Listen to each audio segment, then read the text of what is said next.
Coach JMO here, and we're going to get into a topic that is especially important for those who are dealing with diabetes, but there are some really important takeaways for those who don't have diabetes as well, which can help prevent the effects that come with too much insulin. What is one thing that a lot of men and women are having issues with in today's day and age? Unfortunately, I'm talking about diabetes, and this is something that hundreds and thousands of men and women are struggling with on a day-to-day basis. Now, the issue with diabetes is two-sided because on one end there's type 1 diabetes and on the other end there's type 2 diabetes. But I'm not going to get into the intricate details of the diabetes. What I'm focusing on here is how this affects the sexual health of the men and the women that are dealing with this disease. Now, I see a lot of medical videos on YouTube from certified doctors talking about this and what it's actually caused by, how diabetes actually causes vaginal dryness, how it actually causes ED, erectile dysfunction. But I don't see any videos of what to do about it.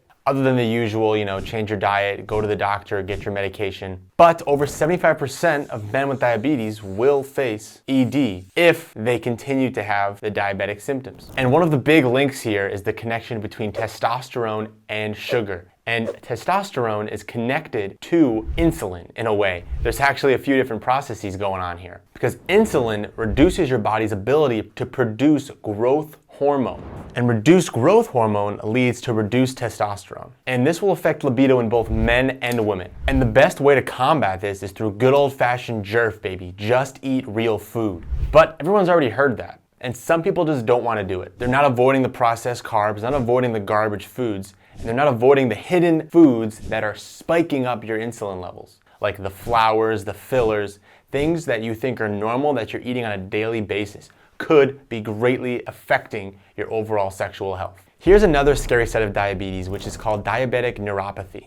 This is where parts of your body, through your nervous system, become more dull, less sensitive. And as we know, sensitivity is very important for many different areas within the body, especially when we're talking about the more intimate areas. You see, uncontrolled blood sugar damages the blood vessels, which leads to a decrease in libido, as well as a decrease in enjoyment and pleasure. And unfortunately, these side effects have also been shown in people with type 1 diabetes as well, not just the type 2 diabetes that you develop through poor lifestyle habits. So here's the hope, right? What is there to be done here? What can people actually do in order to improve their life? Even people who have type 1 diabetes who feel like it's irreversible, like they're stuck with this for the rest of their life.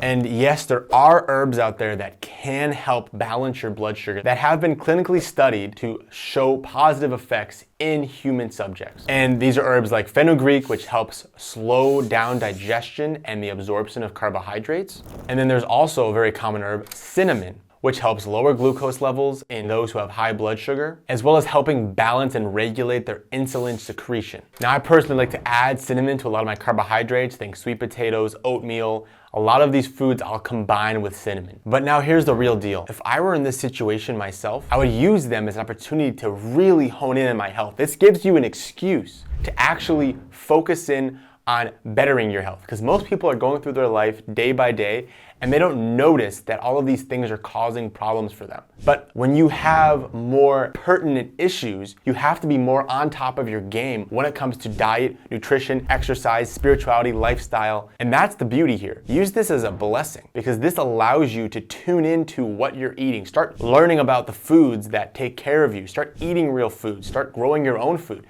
Do things that allow you to actually get better, because most people are running around and they don't realize that these foods are killing them until it's 10, 20, 30, 40, 50 years too late. But if you're in the situation where you have even type 1 diabetes, especially type 2 diabetes, with type 1 diabetes, you can learn to regulate and learn to find out what foods work best for you so you can avoid the neuropathy, you can avoid the issues that cause the sexual frustrations, and you can eat the right food, because it doesn't have to be you.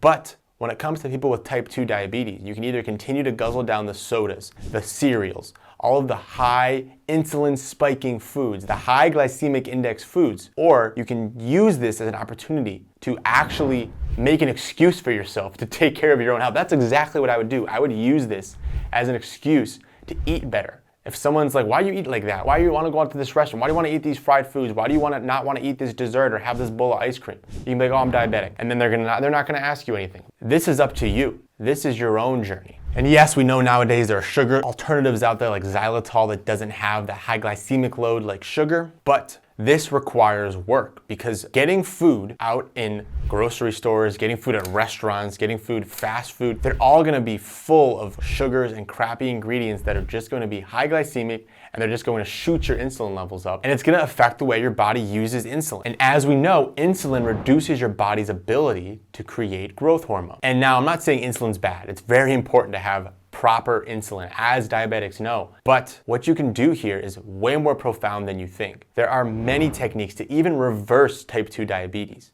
and be able to get back to normal. Now, most people don't want to do this, but if you're in the situation where you're watching this video where you're afraid that maybe the diabetes is going to affect my sexual health, my sensation ability, my erection quality, my vaginal quality, if you have those things, use it as an opportunity. Use it as an opportunity to get better, because guess what? 90% of people who have diabetes aren't gonna care. They're just gonna keep on drinking their sodas, they're gonna keep on shooting up their insulin, and they're just gonna keep on living their lives and not be able to enjoy the wonders and beauty of intimacy. But if you can take this matter into your own hand, it can become your greatest strength. It can become something that makes you a better person, not only internally and health-wise, but also mentally and physically. It'll make you feel better. So that is exactly what I would do if I had diabetes and I did not want to run into these issues. I would use it as an opportunity. Now, this is easier said than done. I understand that. However, most men and women are not going to do this. So you have to ask yourself, am I going to just be like everyone else and get the same results? Or am I gonna buck the curve? Am I gonna be different and allow myself to do something that others aren't willing to do? Because at the end of the day, guys, if you're not feeling good in your own body, then you have a choice, and you can choose to either feel great or you can choose to go down the path of pain, misery, and self-loathing. Now, I don't want to make this too harsh, but that's just the damn truth. So if you or someone you love is dealing with diabetes and has some of these issues, please talk about your experiences in the comments, and remember to like and subscribe for your health.